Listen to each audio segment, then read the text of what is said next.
सोनामुखी, हरड़, मुलेठी जैसी अनेक जड़ी बूटियां और हजारों वर्षों का प्राचीन आयुर्वेदिक ज्ञान इस एक बोतल में समाया हुआ है। कायम टैबलेट, आपकी खुशियों का साथी।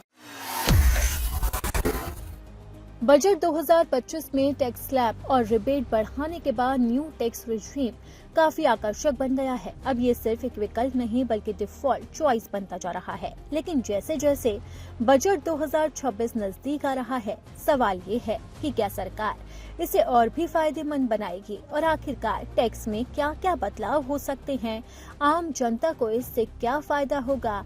वित्त मंत्री निर्मला सीतारमण इस बार टैक्स पेयर्स के लिए अपने पिटारे से क्या नई सौगात निकालेंगी। भले ही सरकार का जोर बिना किसी डिडक्शन वाली साफ सुथरी व्यवस्था पर है, लेकिन सीनियर सिटीजन और होम लोन चुकाने वालों के लिए ओल्ड रिजीम अभी भी मायने रखता है। एक्सपर्ट्स का मानना है कि बजट 2026 में न्यू टैक्स रिजीम में ये 5 बड़े बदलाव गेम चेंजर साबित हो सकते हैं। न्यू टैक्स रिजीम की सबसे बड़ी कमी ये है कि इसमें HRA और मेडिकल इंश्योरेंस क्लेम करने की सुविधा नहीं है। बढ़ते इलाज के खर्च को देखते हुए ये एक बड़ा झटका है। वहीं एक्सपर्ट्स बताते हैं कि अगर HRA और मेडिकल जैसी कुछ जरूरी कटौतियों को न्यू रिजीम में शामिल कर लिया जाए तो इसकी लोकप्रियता कई गुना बढ़ जाएगी। अभी न्यू रिजीम में सबसे बड़ी राहत स्टैंडर्ड डिडक्शन ही है। महंगाई को देखते हुए इसे बढ़ाने की मांग तेज हो गई है। स्टॉक टेक कैपिटल के विजय महेश्वरी का कहना है कि महंगाई की भरपाई के लिए स्टैंडर्ड डिडक्शन को बढ़ाकर 1 से 1.25 लाख रुपए कर देना चाहिए। इससे नौकरी पेशा लोगों की टेक होम सैलरी बढ़ेगी। घर और पढ़ाई का लोन मिडिल क्लास के लिए एक बड़ा वित्तीय बोझ है। अभी इनका फायदा सिर्फ ओल्ड रिजीम में मिलता है।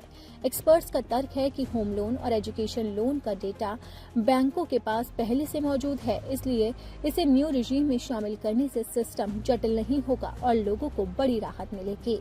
वहीं सीनियर सिटीजन अभी भी न्यू रिजीम से दूरी बनाए हुए हैं, क्योंकि इसमें मेडिकल खर्चों पर छूट नहीं मिलती और बेसिक एग्जेम्पशन लिमिट भी ज्यादा नहीं है। रिटायरमेंट के बाद मेडिकल खर्च बढ़ जाते हैं, इसलिए बजट 2026 में बुजुर्गों के लिए टैक्स स्लैब में बदलाव या अतिरिक्त राहत दिए जाने की पूरी संभावना है। सिर्फ टैक्स फाइलिंग आसान करना काफी नहीं है, न्यू रिजीम को लॉन्ग टर्म प्लानिंग में भी मदद करनी चाहिए। एक्सपर्ट्स का मानना है कि इक्विटी LTCG यानी कि लॉन्ग टर्म कैपिटल गेन्स की लिमिट को बढ़ाकर 2 से 3 लाख रुपए किया जाना चाहिए, ताकि निवेशक शेयर बाजार के साथ भरोसे के साथ पैसा लगा सके। अब लगातार एक्सपर्ट्स तो न्यू टैक्स रिजीम में बदलाव को लेकर अपना अनुमान लगा रहे हैं, लेकिन अब सरकार क्या फैसला लेती है ये सबसे बड़ा सवाल है और ये देखना भी काफी दिलचस्प होगा।